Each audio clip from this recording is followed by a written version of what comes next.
Kevin, we're going to go another few days without any content. We're going to drop our 2024 big takes and hot calls. We're going to segment it on YouTube over the next few days, so you guys get content for the week. It's going to drop on the audio platforms tomorrow. That's still going to happen.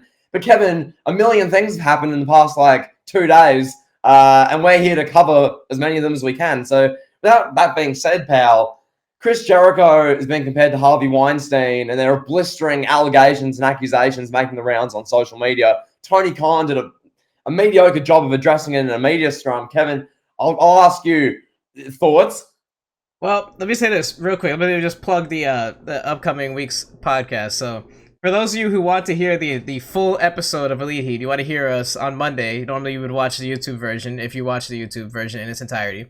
This week, it's only going to be on the audio platforms. That's the only place to find the full version of the podcast, on Spotify, Apple Podcasts, wherever you hear your podcasts.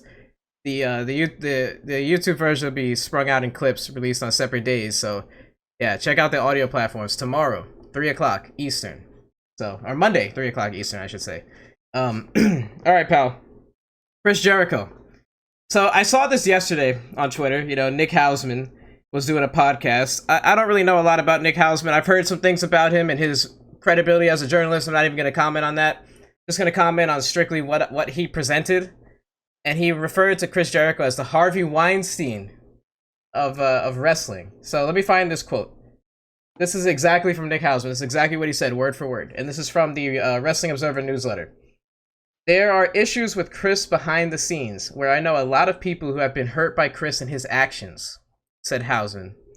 There are a lot of questionable stories about Chris that will find their way out over time, and when people are ready to hear those stories, will cast him in a different light. I mean, look, Harvey Weinstein won a lot of Oscars. Harvey Weinstein produced a lot of popular films. Harvey Weinstein is now in jail. Hausman continued.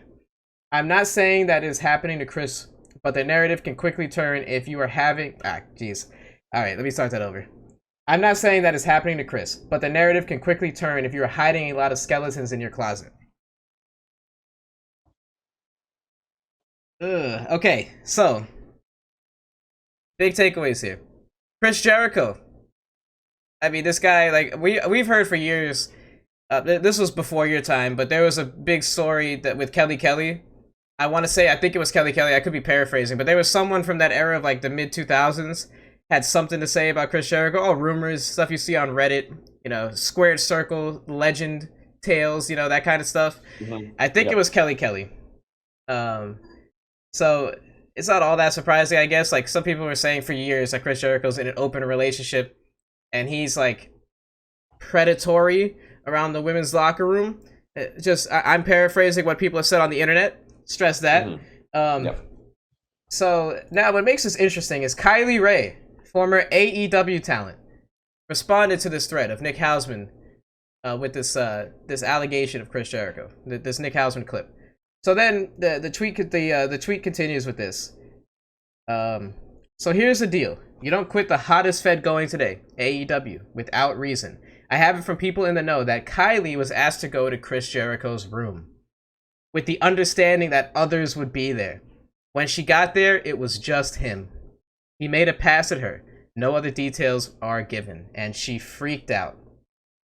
Original accuser of David Starr, implying there are potential allegations against Chris Jericho. Sometimes I stop to wonder how many young women out there are wondering if it's safe to post about Chris Jericho yet. And these tweets were from 2020. And then Kylie Rae responded to that last one that I just read with a heart. So Kylie Rae had a short-lived stint in AEW, as those of you may know.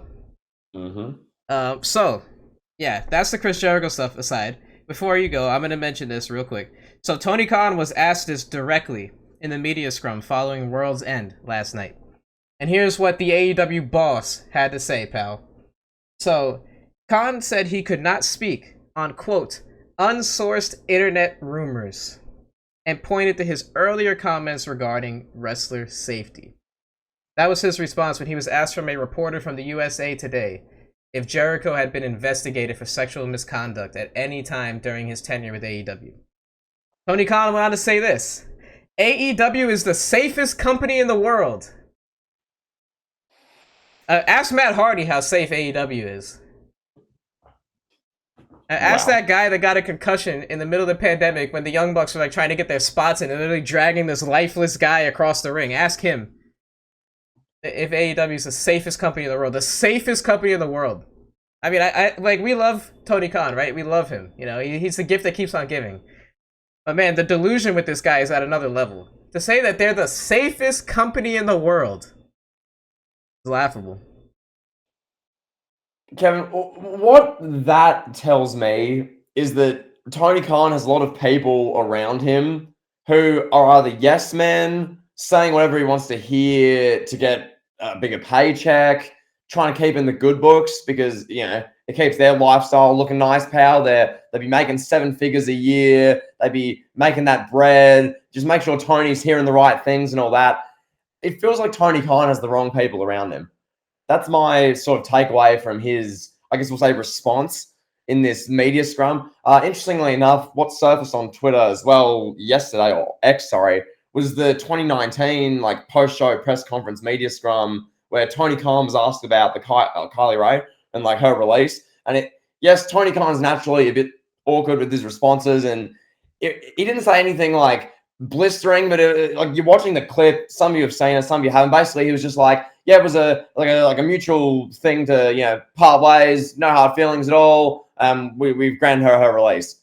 And the journalist and reporter didn't ask why did she ask for a release. It's just a mutual thing, and we released her. And it's like, okay, interesting. I mean, AEW's just taken off the ground. It's interesting that someone's just gonna ask for a release and try and get out of there in 2019. That seems really interesting. Something must have happened to really trigger that. Who knows? Who knows what could have happened? Interesting. But that being said, pal, yeah, it just seems like from the Tony Khan point of view, they're the wrong people around him. If he's saying it's the safest company in the world, if he's saying that, you know, he had all day, a whole PR team, a whole management group, himself to think of a better response, and that was what came through. I don't know about that.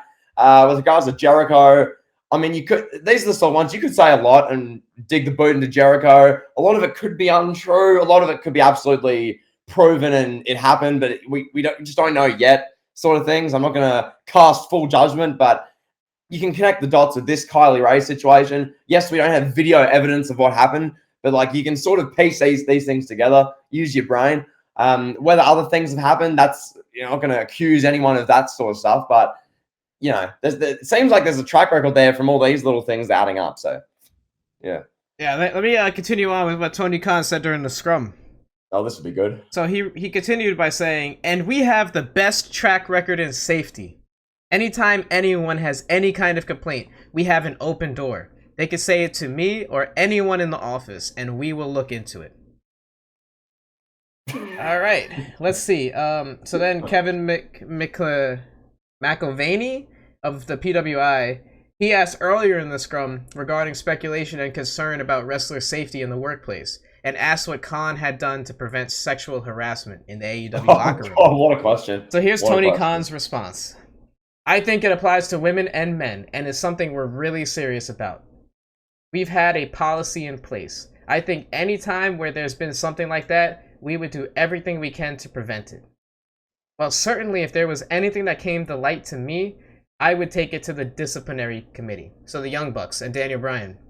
He continued, hold on. I think our disciplinary committee has been doing a great job, and everybody knows they have an open line to me or anybody on that committee. My question when hearing that, when did the disciplinary committee come in? This seems like a post CM Punk thing. Right. Because yes, this might be a thing. I might just be blowing gas here, but I doubt there was a disciplinary committee in 2019. Like, part of me just thinks, okay, they were just sort of just inmates running the asylum. Then now there's the great disciplinary committee, the one that fired Phil Brooks with cause, pal. I don't know about that, you know, and that whole answer, we've got the safest place, and we're the greatest for this, and, you know, men, women, yada, yada. It's like, okay, you know, I'm sure in the next few years, more stories will come to life. I don't think that's true. I don't get the vibe that that's the case, but, you know, maybe in Tony Khan's fantasy land it is. Maybe all his yes men are telling him it is. Kevin, what do you think? I don't know what to think, bro. I don't know what to think about this. This Jericho thing. I want to wait till there's more details to comment further on it. I'll just say this about Chris Jericho and his legacy. Chris Jericho's legacy. Like, let's take a look at a timeline, right? So 2018 is when he has that 5-star match with Omega. He goes to New Japan. He leaves WWE, and then he's doing stuff with like Naito and all those guys, and he's at an absolute peak. I would say people are like, oh, this guy's top 12, top 15. He went and had a 5-star match finally, pal. Now we were at that point, right, where 2018-19, it's like, okay, Jericho, all-time great, top 10, top 12, potential Mount Rushmore guy. A lot of people were saying that. Yeah. I think he's looked at now as like, I think you got to look at him as like a top 20, top 25 guy at this point. Like, I think a guy like CM Punk, for example, may have surpassed Jericho. You know, I look at Orton, I look at Edge. I'll let you go in a second. I look at Edge and look at guys like that. I look at like Eddie Guerrero, someone who, you know, who has a nice legacy intact. I don't know. I mean, Jericho, it's not. It's definitely reputation damaging. It's getting there. It's not there yet, but it's getting there. The whole stuff with his wife and the insurrection, and I don't know, man. It's more dirt than positives about the guy at this point. Well, I'm going to double down on that. With my rankings, which many of our devoted listeners know, my main rankings, where I had CM Punk, I think it was 20. CM Punk was below Vince. Vince was 29. Punk was about 30 or 31. Kevin Nash was like 25. I had Jericho at 19, I believe. What I'm going to do now, after Kevin, I mean, what you said, it's now the last like 4 years since the NBA Twitter thing, which casts a light on Jericho in the mainstream. And then everything Jericho's been involved with since. There's been a mimosa bath with Orange Cassidy, that weird storyline. There's been like lay sex gods for like 2 years. There's been the vortex of Jericho on AEW. There's just been a thing for 3 years. Then now this stuff's coming to light. There's all this stuff. There's stuff with his wife. There's drama. There's always him going at lawyers on Twitter. There's him attacking fans on Twitter for disliking an opinion or something. All this nonsense, Kevin. I've had enough. What I'm doing officially, swapping. Officially, pal, I'm swapping Chris Jericho and CM Punk all time. Wow. So Punk's going up a nice about 10 spots. Wow. Jericho's gone down about 10. I'm sick of it, Kevin. I'm sick of it. You know, until Jericho does stuff that's actually for the benefit of pro wrestling on the screen again, I've had enough. It's been 3 to 4 years now of BS and vortex of Jericho nonsense. CM Punk, meanwhile, is the biggest draw in wrestling, drawing the most viral moment, the biggest Survivor Series moment ever. People are desperate to watch him, selling out MSG house shows to watch him versus Dom Mysterio. All this stuff. Punk deserves the upgrade. Jericho deserves the downgrade. So I'm making the swap. Going forward, now Chris Jericho is below Vince McMahon and Kevin Nash. CM Punk's above them. So there you go. There you go. Pal. Swap back, Chris. Fix your behavior. Fix your arrogance. And then we might change it. We'll see. All right, pal. So, continuing with the AEW train, let's talk about World's End. So, before we recorded, you told me that the devil I almost said Michael Cole, is Adam Cole. The devil's Adam Cole, which we all saw coming. Okay. But you said that Samoa Joe is AEW champion? Are you kidding me, bro? Like, this is a legitimate reaction because I did not know what happened. I didn't pay any attention to World's End. I was busy doing stuff last night. Samoa Joe ended MJF's like iconic company-defining title reign. He's the best champion AEW's had, and no disrespect to Samoa Joe at all. No disrespect to him and his legacy and everything he means to wrestling. That guy is not a guy that's worthy of ending MJF's title reign. You save that for a Swerve Strickland. You save that for Sammy Guevara, Darby Allin, somebody that you're building the company around. Like, well, what is the point of that? Okay, Samoa Joe wins the title. Now what? You know, Punk's not there anymore. They can't live off the Ring of Honor magic from their matches 20 years ago. They can't do Punk versus Joe. So what are you going to do? You got to have Samoa Joe come out and just, oh, I'm a badass. I beat people up, bro. Every single week. Like, that's what the direction is? Or what? Okay, MJF wins the belt back in like 3 weeks. And then what? Yeah. That doesn't make any sense at all. How did it happen? Can you break it down? What, like, the play-by-play of what happened? Yeah. So basically, main event. This is the big world title match. You know, Samoa Joe just comes out. Cool. He just walked out. MJF, because it's in Long Island, he got this big pop and circumstances, really good video package. All these people from Long Island saying like MJF's our scumbag and he's our guy. MJF comes out with this big like Ric Flair sort of robe, has like I'm your scumbag, all this sort of thing. The crowd's chanting his name. It's like a hero's welcome, Kevin. So I'm thinking, okay, they're trying to do a devil reveal, have Adam Cole like literally screw MJF in the match if you're going to do something, or just do something, whatever you're going to do. So the match begins. It went like 15 minutes. It didn't even go that long. I thought it'd go like 25. It went like 15 minutes. Most of it was Joe beating up MJF. MJF had like that big shoulder, like labrum, like taped up sort of thing. So he was like selling his shoulder. Basically, Kevin, they get to the ending of the match. I kid you not. There's not much. Adam Cole's at ringside for the whole thing. He's on crutches. So Adam Cole's like reacting to MJF the whole time. Ending's this, Kevin.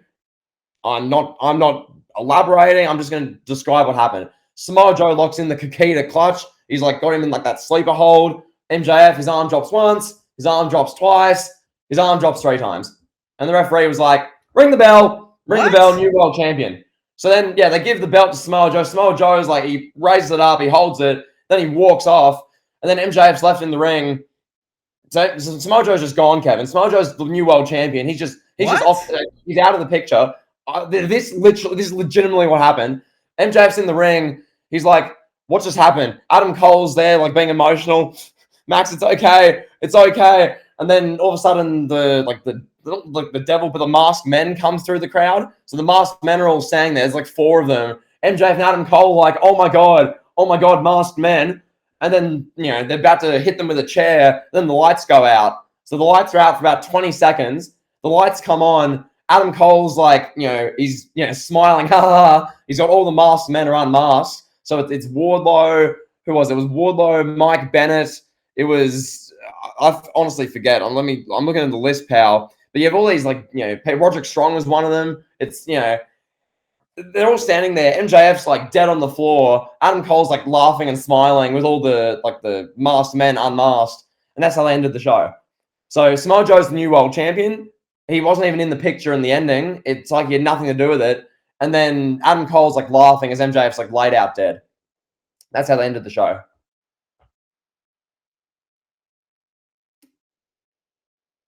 And there's going to be like 500,000 people that are trying to trick themselves into thinking this is good. It's not good right now. AEW is not good at the moment. I'm not trying to be hyper negative, but man, that's the biggest angle, like, arguably in company history, is this devil angle, Adam Cole, MJF storyline. Like, could you have made it any more obvious that Adam Cole was the devil at this point? What's the point of doing the devil thing if you already know that you were teasing Adam Cole and MJF to split up anyway before Adam Cole jumped off the stage and ruined AEW's future? Like, if Adam Cole doesn't do that stupid spot where he breaks his ankles, AEW is in a different stratosphere right now. That was the hottest angle they had, and it's butchered. It's done. Just move on. Cut the bait. Move on. Like, let it go. It's over. It had its moment. Adam Cole got hurt. Leave it. Let it go. MJF Swerve Strickland Revolution. Swerve Strickland beats MJF. Like, anybody could write this, bro. Like, I don't know. Whatever. Well, that was my big thing because watching it live, like I was watching it, like my immediate reaction wasn't, "OMG, that was bad." But like, I was like, okay, this is just like, okay. WCW 2000 is Vince Russo booking? I know, and then I was thinking about it more. I'm like, wait, hold on. And I thought the things you just said here. All right, so Samoa Joe is now so what? Is Strickland going to beat Samoa Joe? And then what? Is that your world championship match? Like, Samoa Joe is like he's a great of independent wrestling and just the modern era per se. But really. Yeah, is that really where they're at? And then like Adam Cole's the devil. So I thought MJF, based on his Players Tribune article, he sounded like he was burnt out and about to take time off.